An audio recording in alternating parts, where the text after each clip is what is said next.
Hello, everyone, and welcome into Yellow from the Couch. I'm Brent Humphries, joined by co-host Gage Bertovich and co-host Gordon Chatterton. Fellas, we are here to start our previews for the NFL this season. We're at the very tail end of June or beginning of July, depending on where you watch this, when you watch this. But just a few more weeks and it'll be training camp time.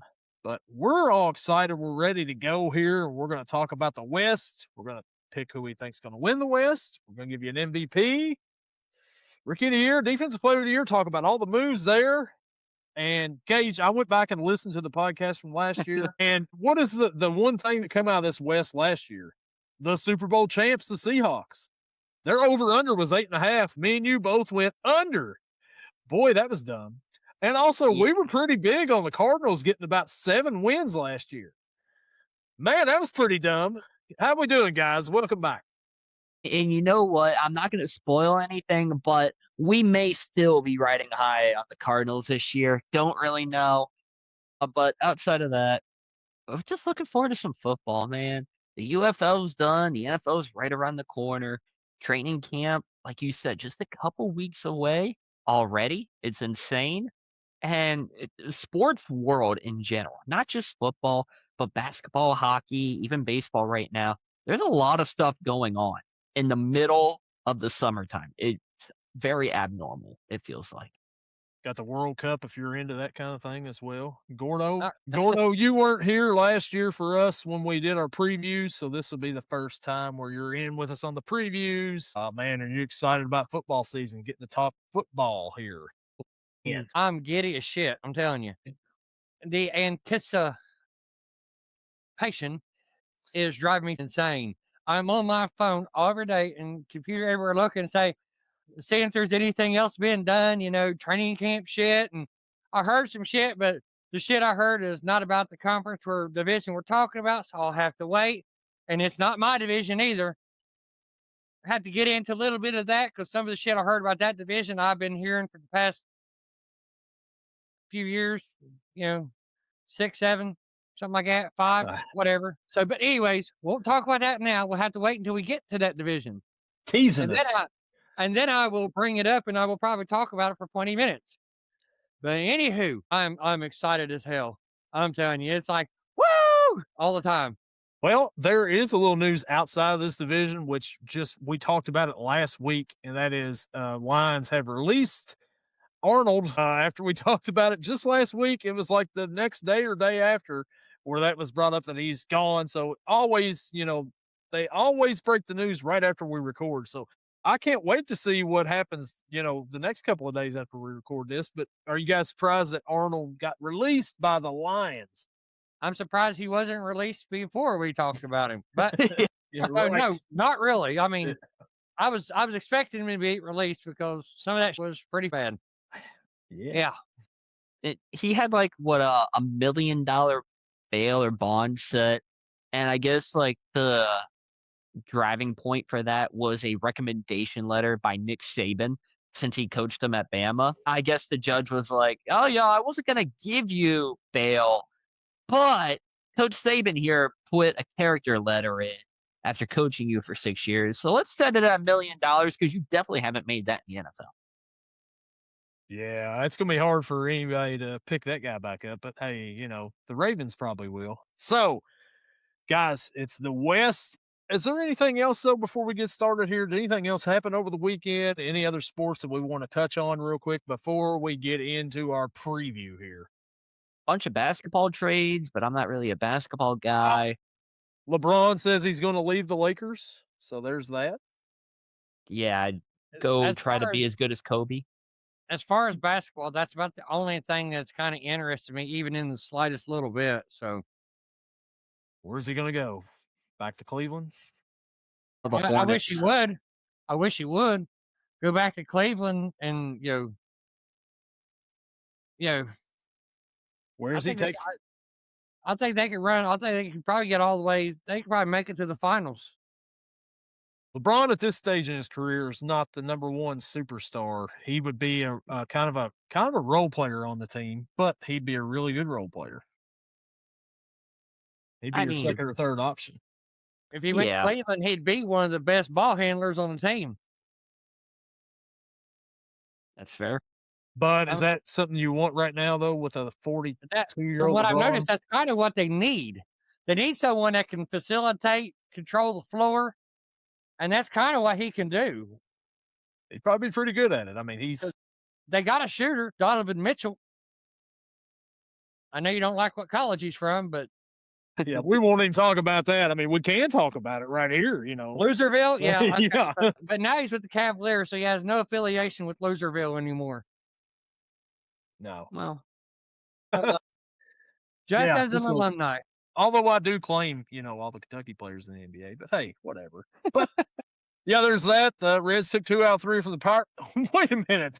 Thought we wasn't talking about that anymore on here. Yeah. Anyways, you don't even have a sprinkle that. banner on the side here for that. I do not. For this upcoming series. And there is no need to have it on here because, you know, the Reds have lost 2 or 3 to Milwaukee, and they're probably going to get swept tonight. Whatever. Who cares? Baseball season's over with. Let's get to football. Did you guys hear or see like any videos or anything? The Phillies Pirates game last night, and just hearing the Phillies announcers just absolutely trash on the Pirates as they were being beat, and the Phillies lost a 5-0 lead.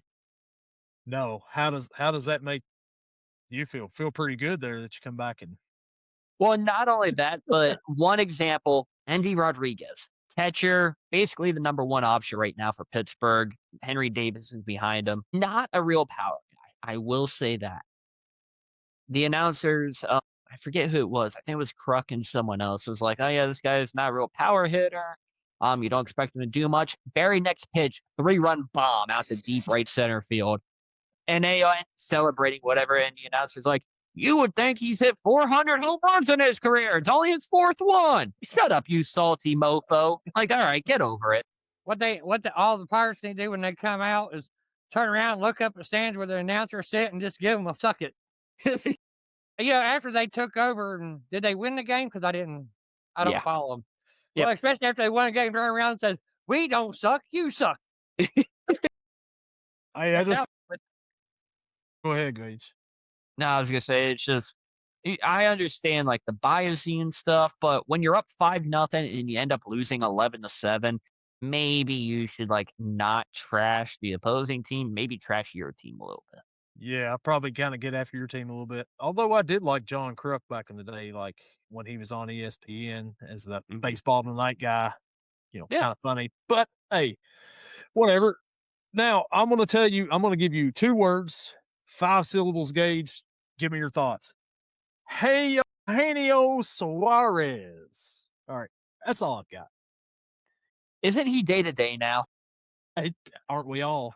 I mean, I just have him in the fantasy league, so that's the only reason I know. That's probably, you know, that's probably it right there. Who's injured on Yeah. Gage's fantasy team? And you know what? That day he hit the was it the walk off? I don't even know because it was the top of the ninth, so they had to come up, but the go ahead homer. I had him on the bench for that game. So that would explain why he did it. You know what? When the Bengals are playing a team that I've got on fantasy, I usually put them on the bench too because I'm like, I can't root for them to do anything here. Well, I was like, not even that. He had just been sucking. Yeah. I mean, had the rest of the Reds hitters. Well, yeah, that's true. Until that series. Yeah, and then they're back to, you know, sucking again in the Milwaukee series. So, hey, it all evens out. Yeah. Yeah, they're tied 1-1 right now. Yeah, that won't last long. All right. So now the moment we've all been waiting for here. People have tuned in and they want to see the NFC West preview. And guys, let's get into it here. The NFC West last year was the best division in football. 3 of the top 4 teams with at least 12 wins. Meanwhile, the Arizona Cardinals pulled out 3 wins. And they're starting all over, bringing in new head coach Mike LaFleur.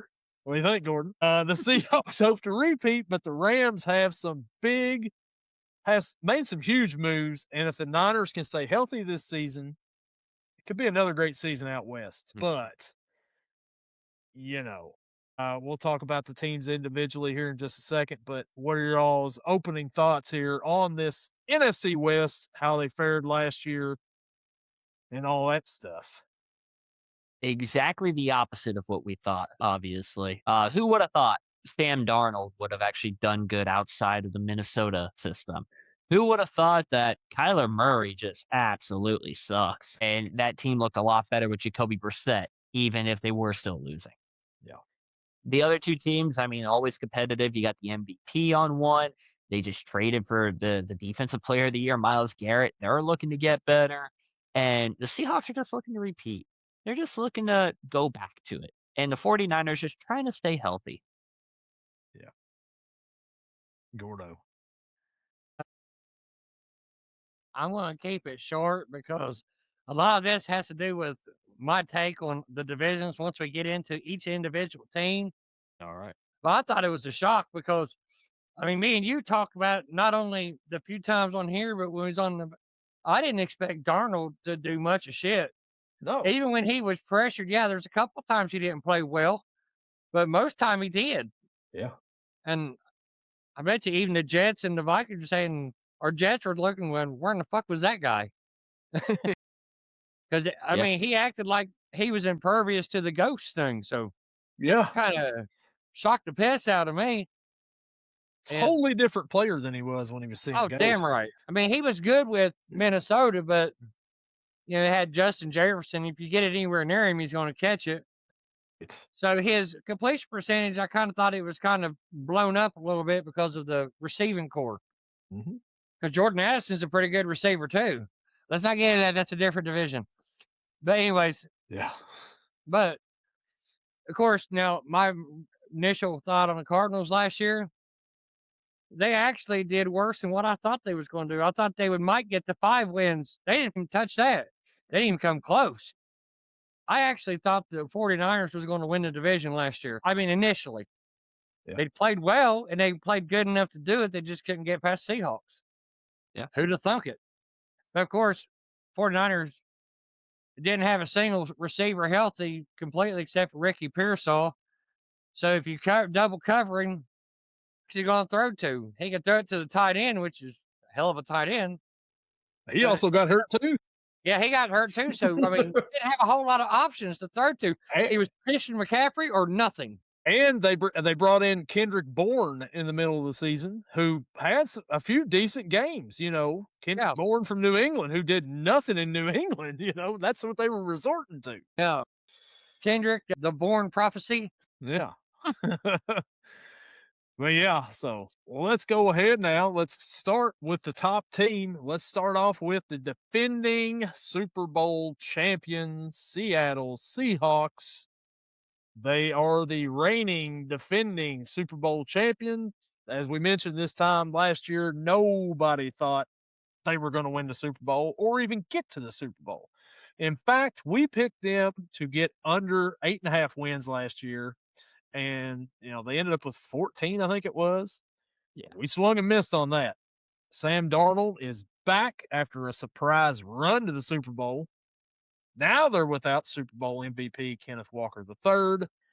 Defensively, they've also lost Boye Mafe, Kobe Bryant, Woolen. They bring back Rashid Shaheed, Josh Jobe. They also bring in Emmanuel Wilson. Gordon, you know all about him. Oh, yeah. And they also extend JSN to a 4-year deal. Offensive coordinator Clint Kubiak heads to Vegas to take over their head coaching position. And in the draft, the first pick they got in the draft was Jadarian Price out of Notre Dame, running back. So, guys, whichever one of y'all wants to start here first, what do we think about the Seahawks this year as the defending Super Bowl champs? You can go ahead, Gage. I don't know whether you do the record predictions and during this or afterwards. So, a little bit. Go ahead. So, yeah, I kind of mix it in all together. But like you said, the reigning champions, their win total for this season. Now, keep in mind, coming off a 14-3 record, their over/under is set at 10.5, which you could argue, that's a little bit of a dip, but it's also their highest over/under since 2017. They're also scheduled to have 5 primetime home games, which ties the NFL record. I think most people, obviously, they're expecting a regression from 14-3. It's hard to get much better. Just the question is, how much regression are you going to have? And like you said, the Seahawks brought in a lot of people, but they also lost a lot of people this offseason. You lost Kenneth Walker, Boye Mafe, Tariq Woolen, Kobe Bryant. Still, I don't really expect much of a step back from what was one of the best defenses in the NFL. And you mentioned Jadarian Price. He's one of my top picks to be a top 10 running back in the league this year, maybe win an offensive rookie of the year. He should be ready for a starting opportunity after he just got done sharing a backfield with Jeremiah Love at Notre Dame. Seattle's the perfect landing spot for him. Zach Charbonnet coming in off a late torn ACL. Price is going to be slated in there as the number one. This won't necessarily be like a confident bet for me. I think the Seahawks take the over in the 10.5, but I don't think they win the division this year. Nice. Gordo, what do you think? I'm pretty close to Gage there, but I've actually got. I know you said over and under 10.5. It's definitely going to be under. Yes, 10.5. Yeah, I think Darnold's going to. He's not going to be playing as well as last year. He's not going to be bad. I mean, we've seen Darnold play bad. Just look at his. You can just watch any game from when he played for the Jets, and you're going to see a bad Darnold. I don't think he's ever going to get down that low again. But he's going to have struggle mightily against one team very badly in their division. And that's only because of who they got, but we'll get into that here in a little bit. Y'all know who I'm talking about. But they did make a good pick, and their first pick was a good one, Jadarian, because where they lost Kenneth Walker. Price is a burner. Let's just put it right out and open. He's got power, and he's a burner. He would have been a number one back at most colleges that he went to. He just happened to go to Notre Dame. Yeah, I like it.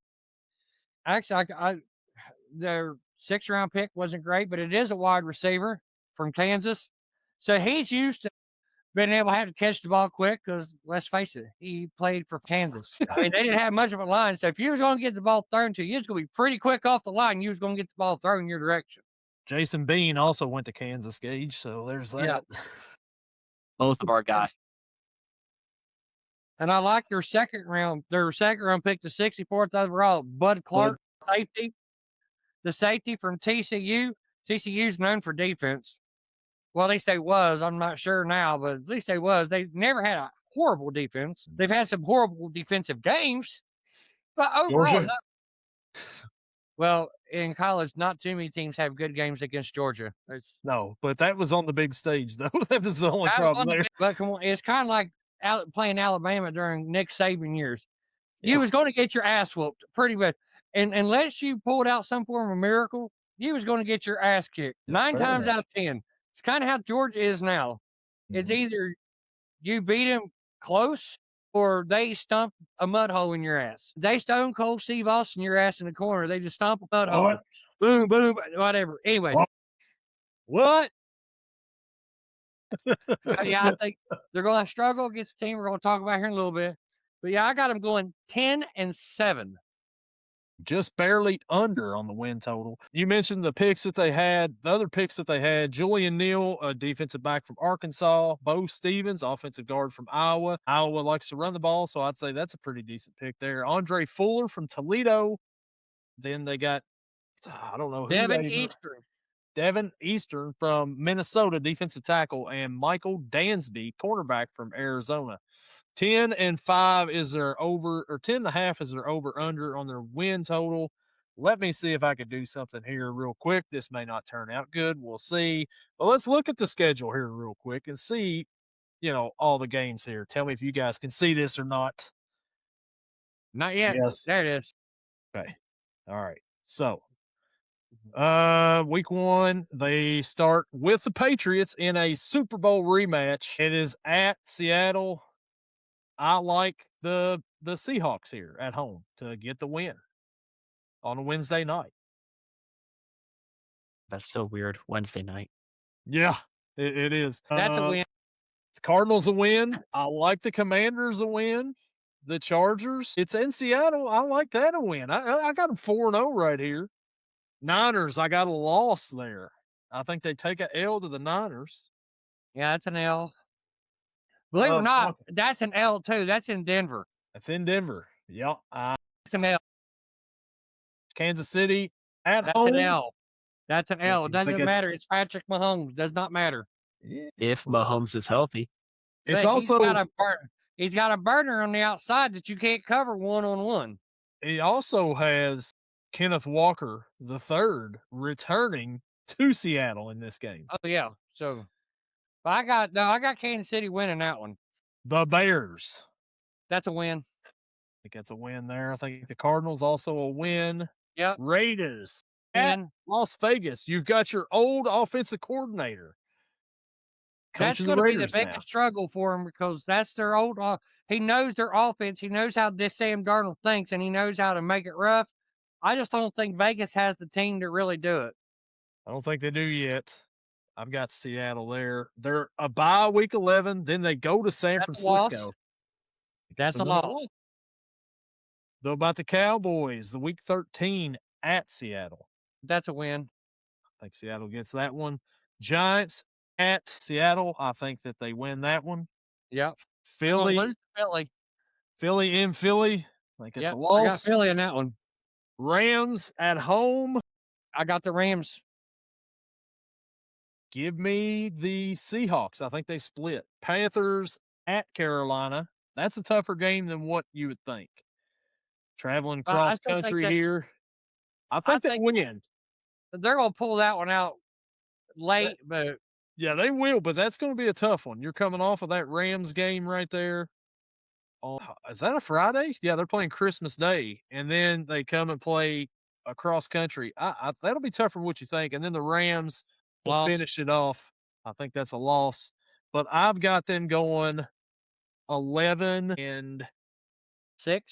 11-6. So give me the over for the win total for Seattle. See, I got them losing both San Francisco games, both Rams games. I got them losing to Kansas City, and I got them losing to Philadelphia. And there was one other one I said in there was going to be a loss. Denver, yeah, at Denver. Yep. That's the 7 losses. All right, so that's your Super Bowl defending champs. We'll see how they do. Now let's go to the team that was the runner up in this division, and that is the LA Rams. The Rams go all the way to the championship game last year, the NFC Championship game. Woo! Let's get back on track here. Jeez. They're coming off of a loss against the Seahawks. They were very aggressive this offseason, trying to get back to the Super Bowl, which is on their home field once again this season. The big fish they pulled in this offseason was Myles Garrett in a trade with Cleveland for Jared Verse and a multitude of picks. They also traded for cornerback Trent McDuffie from the Chiefs for several picks. They also brought in cornerback Jalen Watson in free agency. They re-signed Cam Curl. Tyler Higbee's back. They also drafted with their first pick in the draft, Ty Simpson.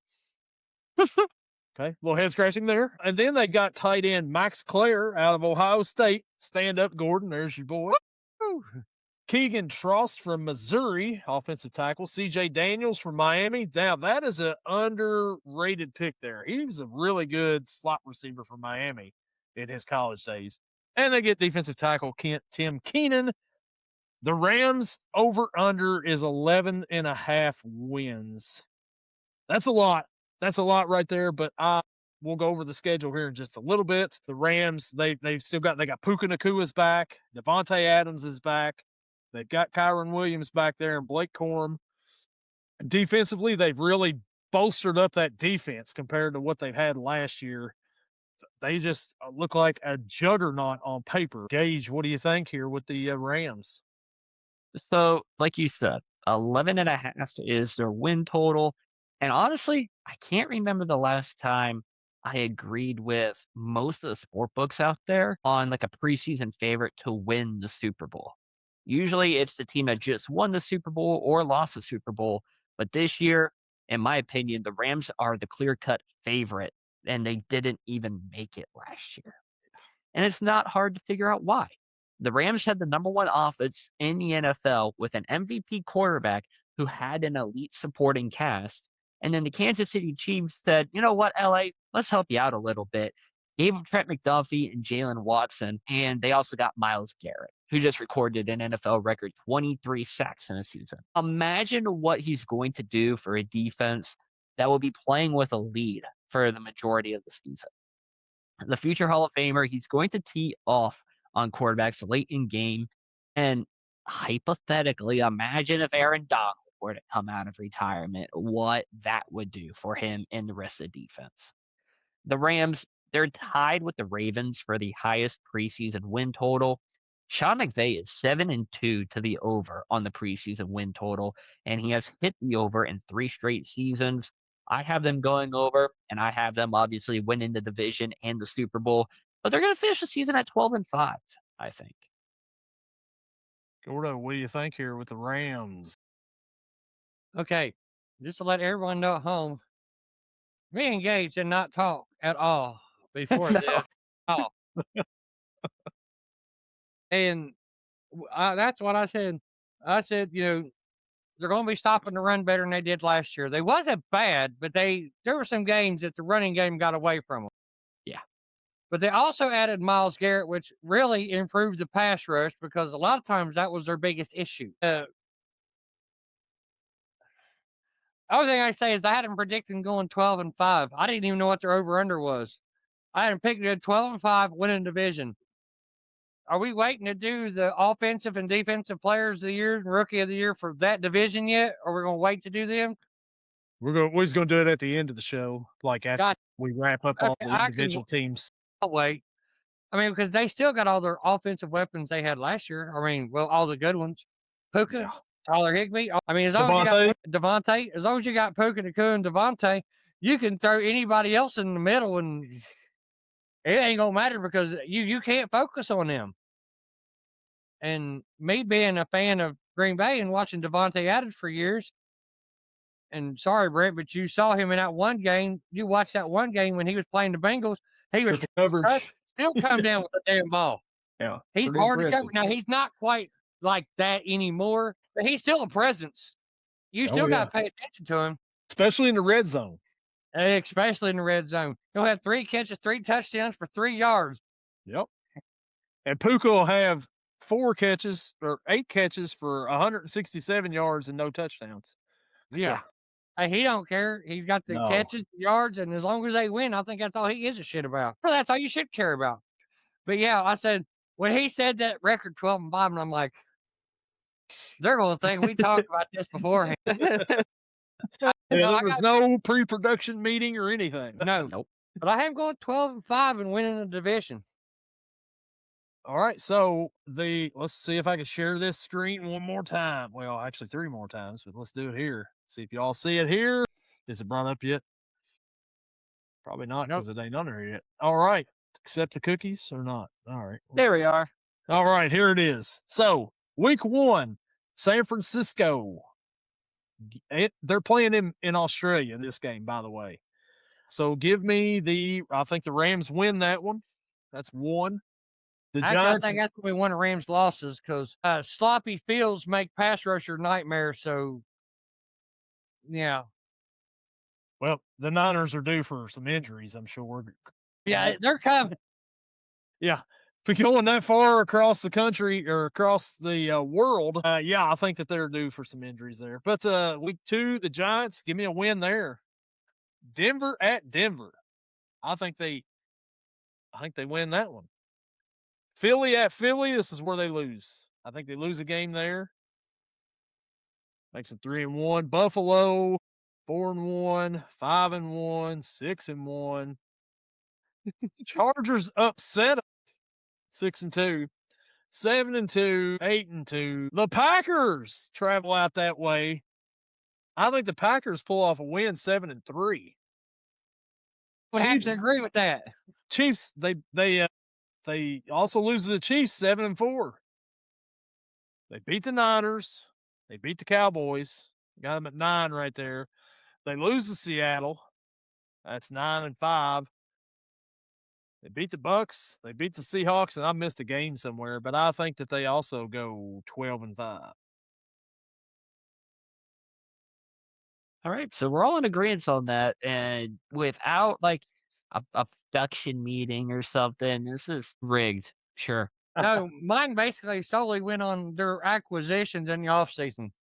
There was a good offense, but their defensive acquisitions is what led me to the 12-5. That's why they're favorite to win the whole Super Bowl right now is because of the defensive acquisitions they made. I know the reason their Achilles heel last year in the games they lost was they couldn't rush the passer. They couldn't get enough pressure on him. Now, so they brought in the one guy that can damn near go through a 5-man line by himself and get pressure. And now that we've got you both have experience in dealing with that and watching it. So yeah, no more though. I mean, we're done with that for now, unless we meet him in the playoff Super Bowl. Now we're halfway through the division, boys, and let's go to the team that finished third last year. That is the San Francisco 49ers. They had a good season last year. They went 12-5. The problem is they were in the same division as the Seahawks and the Rams. Brock Purdy is back at quarterback. Christian McCaffrey's back at running back. Kittle's back at tight end. But will he be healthy? That's always the question with them. Pearsall's back. Jawan Jennings is gone. Brandon Ayuk is out here still causing drama. But he's still technically on the team. Still technically on the team, although he's wanting to be a Commander so bad. Man, if I was Commanders, I would not want no part of that. They bring in Mike Evans in free agency, who, for the first time in his career, didn't hit 1,000 yards last season. Dre Greenlaw is back in San Francisco after a 1-year stint in Denver, which was dangerous. He only appeared in 10 games because he was hurt. Can they not bring in players who aren't hurt? Like, they stay hurt all the time. They're bringing in players who stay hurt. What is up with this team? They bring in Nate Hobbs. Gordon, you're familiar with him. He's always injured. Jake Tongus is re-signed, and they signed Christian Kirk. Now, here's a fun fact about the 49ers. They will be well-traveled this season. They will break an NFL record by traveling over 38,000 miles during the regular season, crossing 58 time zones. Nothing says injury like traveling 38,000 miles to play football games all over the world, not just the country, the world. In the draft, they drafted Dijon Stribling, wide receiver from Ole Miss, Romello Height, edge out of Texas Tech. Gordon, we talked about him several times last year on the college podcast. Kalen Black from Indiana, a running back. Defensive tackle from Oklahoma, Halton. Carver Willis, offensive tackle from Washington. Ephesians Prysock, cornerback from Washington. Jaden Duger, linebacker from Louisiana, and Enrique Cruz Jr., offensive tackle from Kansas. The over-under for the San Francisco 49ers is 10.5 wins. That is the third team so far where they are predicting over-under at 10.5 from this division alone. Now, guys, before you all get into your thing, can this division live up to what they did last year? I mean, it'd be pretty tough. Very tough. Actually, I think they can. I mean, you have to figure 6 games for each of these teams come in their division. So if all 3 of them are going to finish double digits, they have to split basically every game, and the Cardinals have to lose every divisional game. They probably will. Which I could absolutely see happening, yeah. There's nothing crazy about that. Oh my gosh. So what'd you say the over-under was for them, the win total? 10.5. 10.5. Okay. 10.5.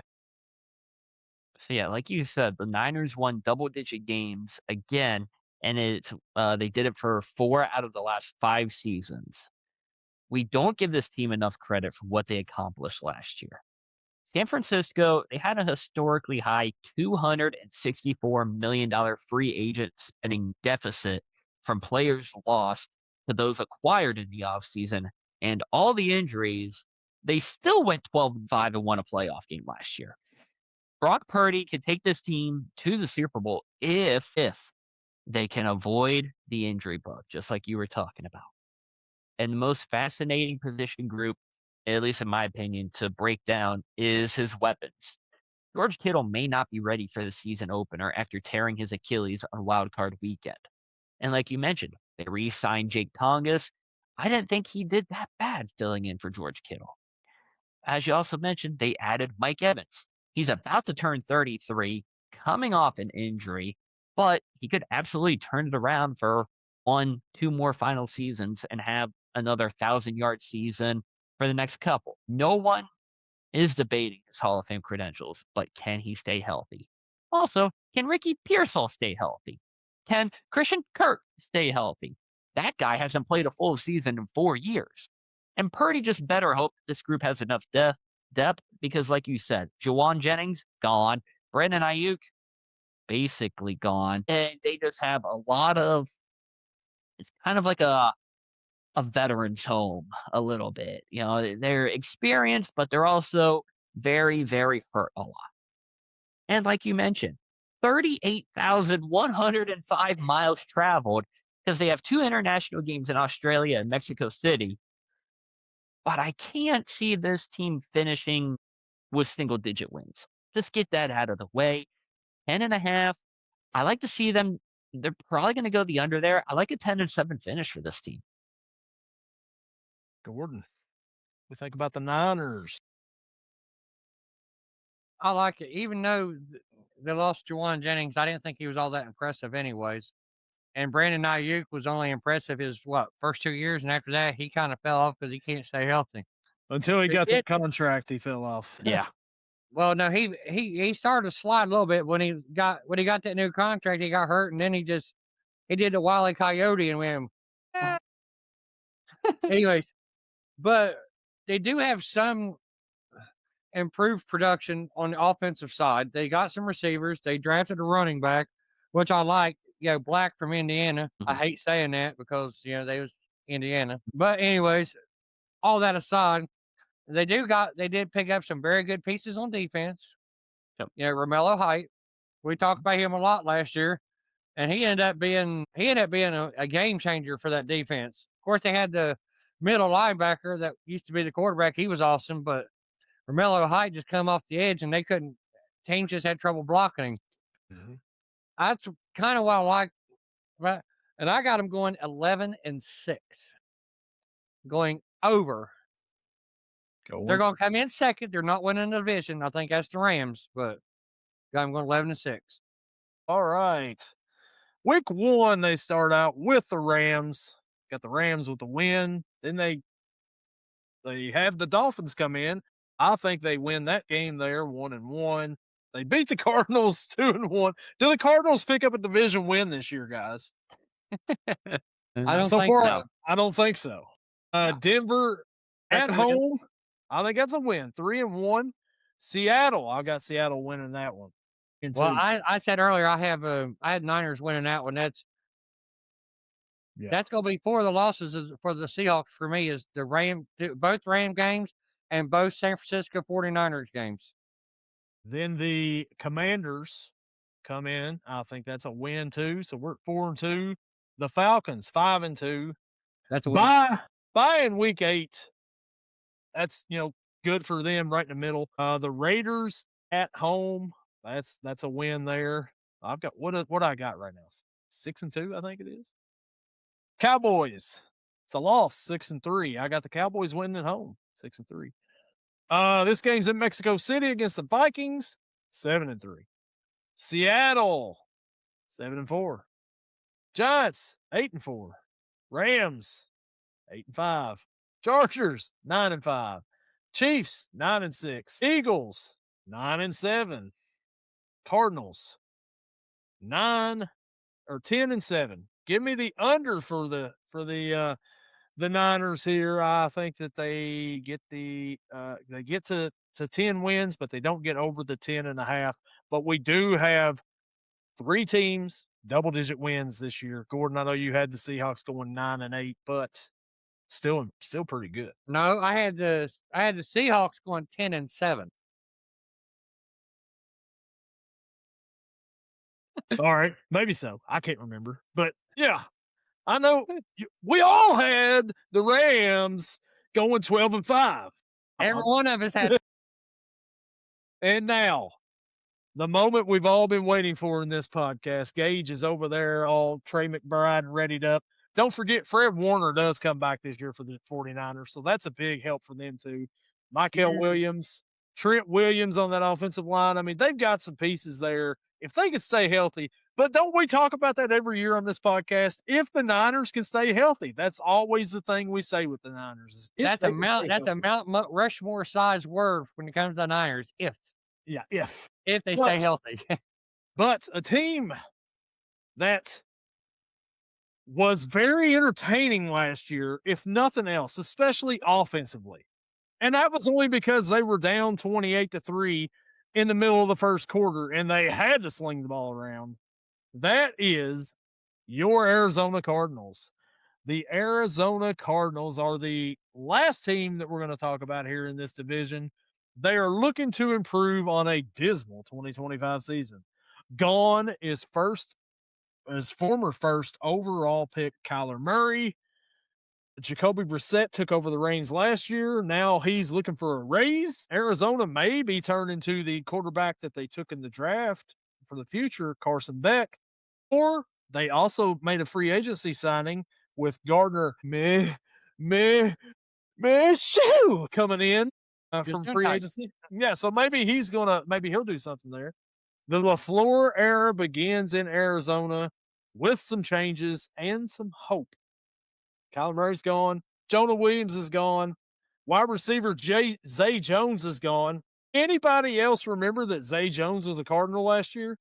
No, not really. Neither. Had no idea. They bring in Devin Duvernay, Tyler Algier, Kendrick Bourne comes from San Francisco over to Arizona. Gardner Minshew, Matt Pryor, Roy Lopez, Jack Gibbons, Andrew Billings, former Bengals, Starling Thomas IV, Jonah Williams, the defensive end, because they let the right tackle Jonah Williams go. Elijah Wilkinson. In the draft, the Cardinals took running back Jeremiah Love with the 3rd overall pick. That's a good pick. Chase Bisontis, guard from Texas A&M. Carson Beck, as we mentioned, quarterback from Miami. Caleb Proctor, defensive tackle from Southeastern Louisiana. Reggie Virgil, wide receiver from Texas Tech. Carson Sherrar, linebacker from Iowa. Those guys seem to be pretty decent. Jaden Williams, offensive tackle from Ole Miss. The Cardinals over-under for this season is 3.5. Now, it opened at 4.5, and now it's went down to 3.5. Gage, try to convince me on the Cardinals hitting an over here. I'm not too sure I can do that. A 3.5 win total, completely jarring. Even for a team that went 3-14 last year, this is the lowest win total in the NFL this year.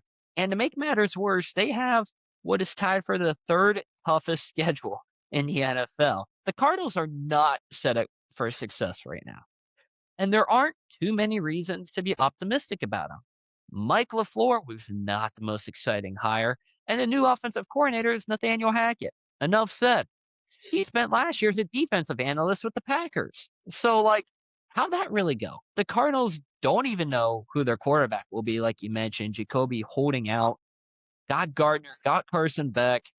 They better hope Jacoby plays. Otherwise, they may not get a single win this year. The Cardinals, they have several legitimate weapons on offense. Trey McBride, obviously. Wide receiver Marvin Harrison Jr., who this has to be his year. Rookie running back Jeremiah Love, plus the entire free agents of running backs it feels like they got. Jeremiah Love, James Conner, Trey Benson, Tyler Algier. I guess they're preparing for injuries to happen. I don't really know. Looking at their schedule, they have winnable games. They play the Raiders.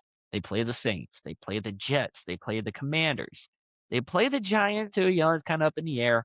and even the Cowboys, because, that Cowboys defense can let up a lot of points.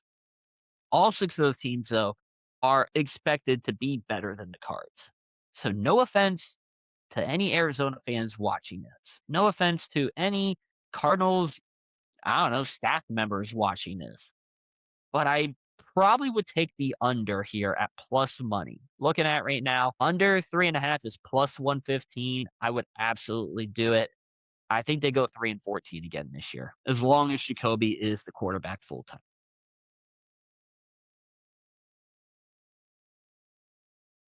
Well, I'll go straight since I know you're looking at me because it's my turn. Oh my lord, I can't believe I'm actually predicting they're going to be better than what Gage is thinking. I got them going Wow. 4-13. Slow down. The first 4 games you mentioned, them are the ones I think they're going to win. Fair. And my analysis, it's very in depth. You ready to hear it? Same shit, different year. Yep. That's my in-depth analysis. You don't have to get, but there's not a lot of research needed. All you gotta do is just remember how they played the last few years, and you're like, yeah, that kind of, that sinks. Whatever. Yeah. Yep. What do you think about their hire with your coach's brother, old Mike, getting the job down there? I think he's probably got maybe this year, next year, and they'll do just like they did before, just fire him and get another coach. He doesn't have the. He was offensive coordinator for the Rams. Look what offense they had. Yeah. Now you're going to bring him to the Cardinals and think if you're not doing the same shit, you don't have the same caliber weapons. You got Marvin Harrison Jr. If you can figure out how to get him the damn ball, you'll be good. Or get a quarterback that's accurate. Jacoby Brissett is good, but he's not the most accurate feller on the field. He's not a superstar. No, he's better at running the ball than he is throwing it. He's a good mobile quarterback, but what about Carson Beck? You mean Horseface? Yeah, he's pretty accurate, but without a good line, he's just a sitting duck back there in that backfield. They're really in a bad spot right now. They had an offensive line designed for Kyler Murray that can run like hell.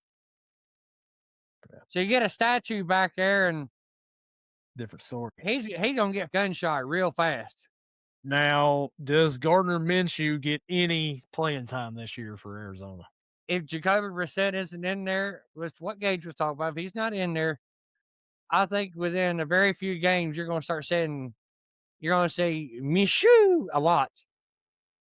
So, I think so. So the Cardinals' schedule, as Gage said, one of the hardest ones in the league. Like, poor Cardinals. Like, hey, you won 3 games last year, but your division just killed it the rest of the way.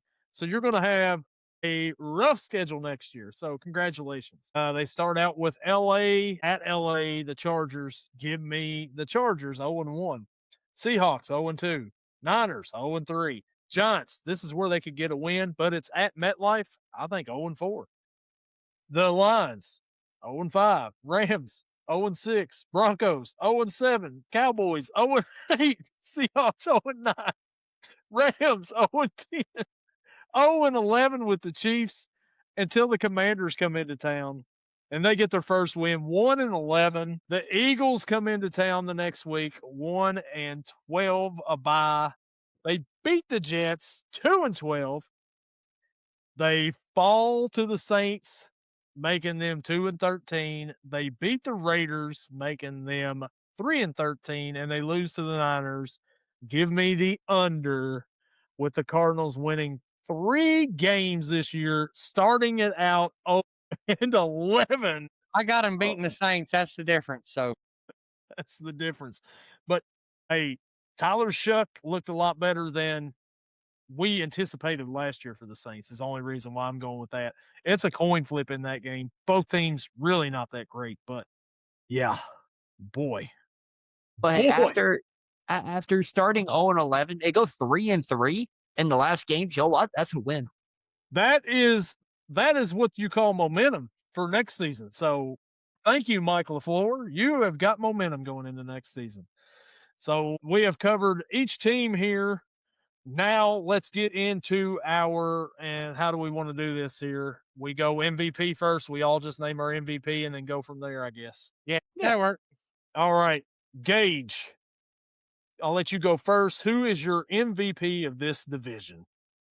Got to be the guy that won the MVP last year. Give me the Rams quarterback, Matthew Stafford. Gordon, who you got for your MVP for the division? There was no talking before this segment. I have Matthew Stafford of the Rams. So just to make it a clean sweep all the way through here, I also have Matthew Stafford from the Rams because who else can you pick in this? Brock Purdy is going to he's going to do something, stupid in certain games that, it's not going to make him look MVP like. Matthew Stafford's got the weapons. He's got the experience. He's just the best overall quarterback in this league right here. And of course, the MVP is a quarterback award. So I'm going Matthew Stafford as well. We make it a clean sweep. And we did not talk about any of this stuff beforehand. I swear we did. All right. Now we go to Offensive Player of the Year in the division. Gordon, who do you got? I got one of Matthew Stafford's favorite targets. I got Puka Nacua, Offensive Player of the Year. I am going to go with the defending Super Bowl champs here for my Offensive Player of the Year. Give me the reigning AP Offensive Player of the Year, Jackson Smith-Njigba. We have not talked about him a whole lot in this right here, but that guy is the reason why Sam Darnold looked as good as he did last year. Give me JSN for my Offensive Player of the Year. I do like Puka too, but I'm just going with JSN here. Gage, who you got? It's funny because I could pick one from each team. You could go Christian McCaffrey, Puka, JSN, or Trey McBride. And just for the difference maker, and it wouldn't be my background if I didn't pick him, give me Trey McBride for Offensive Player of the Year in the division. Well, there we go. So then we'll go now to Defensive Player of the Year, and I'll start this time. And how about we get the brand newest member to this division right here? This is kind of a no-brainer to me. Give me Trent McDuffie, the cornerback from the Rams. No, I'm just kidding. Myles Garrett, Defensive Player of the Year for this division. Who else could it be? I mean, maybe you guys have something different, but I'm going with Myles Garrett. Gage, who you got? This is where Myles gets hurt week 1 and McDuffie has like 12 picks this year. I go back and edit that part out, but yeah, see? I'm also going to go Myles Garrett for Defensive Player of the Year. I wouldn't be surprised if he breaks his own record from last year. Yeah. They're gonna be ahead a lot. There's gonna be way more chances. Yep. Because I have the same person, Myles Garrett. This is going really good, guys, with having differences. Yeah, differences of opinion here. No argument here yet. All right, so that'll take us now to what else do we have? Rookie of the Year for the division? Gage, who you got for your Rookie of the Year in this division? Between two, and they're both running backs. You either got the Jeremiah Love experience or Jadarian Price, in my opinion. Jeremiah Love just shares the backfield with too many people. Give me Jadarian Price. Yeah. All right, Gordon. Who do you have, Gordon? I don't like I had the this. same. Oh, my God. Well, my Rookie of the Year is also Jadarian Price. Oh, my. If you look in the notes on here, that's what I've got down. Oh, my gosh.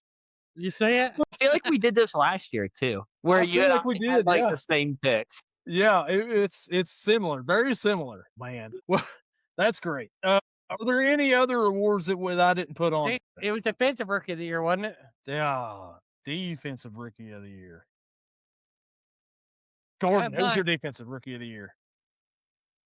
Romello Height. Oh my God, you're kidding. No, not joking. Hey, I talked about him a lot during our podcast for the college. Yeah, that's why I've got him as my Defensive Rookie of the Year as well, Romello Height.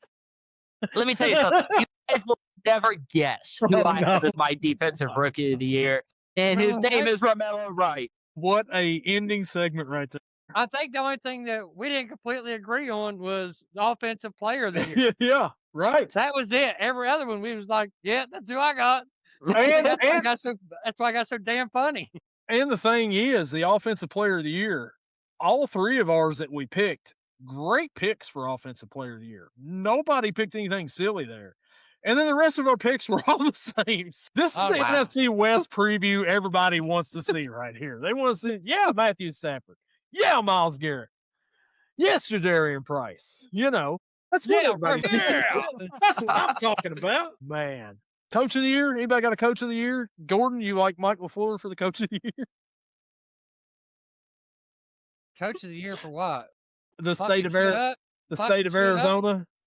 Yeah, coach of the year for the state of Arizona. He did very well, but I think he's got a good run with the coach of the Arizona State and the Arizona, Arizona Wildcats. State. Yeah, Wildcats and the Sun Devils. Yeah. The Yeah, University of Phoenix. I was gonna pick a coach of the year and be honest about it. I mean, honestly, the coach for the Carolina Panthers last year, considering what they had, he did a hell of a job. Considering what they had. I mean, very good. Of course, Minnesota's coach, he kind of had a letdown real bad because they went for a player that I knew sucked. But if I had to go with the coach of the year,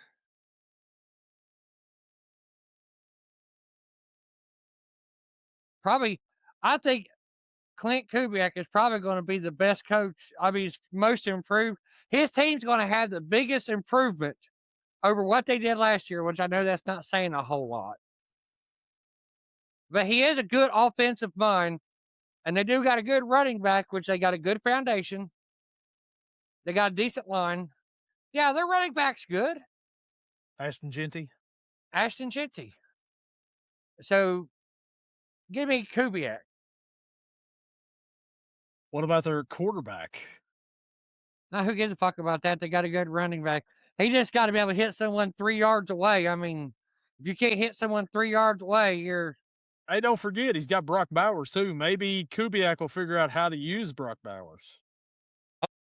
No, that would change shit completely. I mean, because the games where Brock Bowers had more than, 2 catches for 30 yards, they pretty much either won or come close. So I'll tell you how many times that happened. Not many. Well, that's a team we're going to be talking about next week on the podcast. What about you, Gage? If we're talking in the NFC West, I mean Sean McVay, just no, because all over the NFL, just coach of the year. Yeah, okay. Let's let the biasy go in here. Give me the former Green Bay Packers coach Mike McCarthy in Pittsburgh, because he's going to go out and win the Super Bowl with Aaron Rodgers. He's kind of stagnant. He calls the same plays no matter where he's at. That's great compared to the offensive coordinators we've had the past few years. So. Well, he's a head coach, but he still does drop the offensive plays. Yeah, you might be right. With Aaron Rodgers already being familiar, there's not a whole lot of language he's got to learn. They just need to trade for Devontae Adams, and we're good to go. They couldn't afford him right now. No. So I'll go with, if you want to go with the coach that's going to have the biggest improvement from last season to this season, I'll go with Zach Taylor as mine, because he's going to improve on that 6 wins from last year. Fire Zach. Yeah. I'm saying that now, and then when he comes in with 12 wins and we go into the playoffs, I'm going to be like, all right, Zach's the guy. And then he screws something up, I'll be like, there it is right there. Fire Zach. Big fire Duke.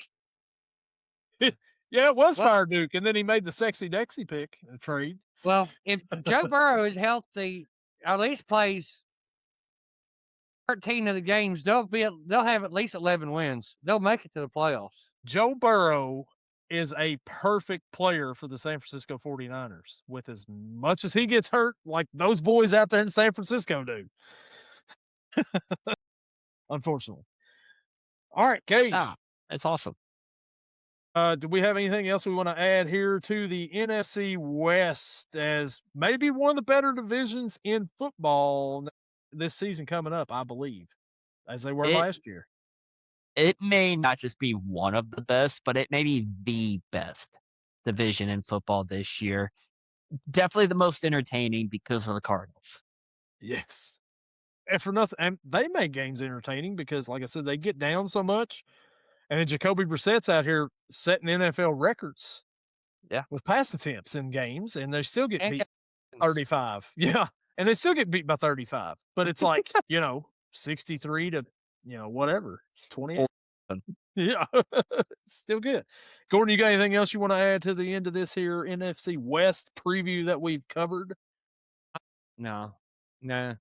I'll save my other stuff for the other divisions. Once we get to a certain division, then I'll have a lot to say. Teasing We us know what again. division we're talking about. So next week, the division we're going to hit is we're going to stay out west, and we're going to hit the AFC West, which provided a couple of teams last year that made the playoffs. One that missed, shockingly, but they're making some moves. Are they going to return back to form? And will the team with the number 1 pick do anything this season coming up? We'll see. They could get tiring to talk about these teams, and if you do, Gage, what would you do? What would you do if you got tired of talking about these teams? I would just happen to head over to my favorite website, b.gg, and pick up a tub, maybe 2, maybe 3 tubs of energy drink powder, and use code YELLING at checkout. Save 10%. It's DUBBY.GG, code YELLING, save 10% on any and all orders that you do. BW, be better. Said it better myself.